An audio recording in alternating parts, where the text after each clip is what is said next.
சுண்டக்காய் செடி நிறைய பூ விட்டுருக்கு. மழை பெஞ்சு அப்புறம் வெறும் குச்சாட்டம் இருந்தது. இப்போ பார்த்திங்கன்னா நிறைய வந்திருக்கு. காயுமே கொஞ்சம் பறிச்சிட்டேன் நான். நிறைய காயும் வருது.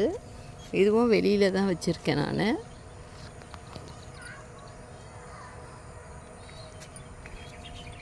பிஞ்சு மட்டும் விட்டேன். முத்தின காயெல்லாம் பறிச்சிட்டேன். நிறைய பூ எடுத்துருக்கு.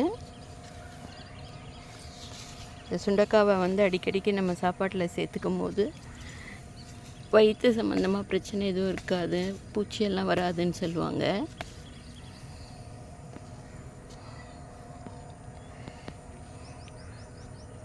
வத்தல் கூட போட்டு வச்சுக்கலாம் நிறைய காய் இருந்ததுன்னா. இது நான் டெய்லி ஒரு 4-5 பெரிய காய் மட்டும் எடுத்து கொஞ்சம் சேர்த்து வச்சு ஒரு நாள் சமைச்சிடுவேன். ஒரு 2-3 நாளைக்கு சேர்த்தா கொஞ்சம் காய் வரும்.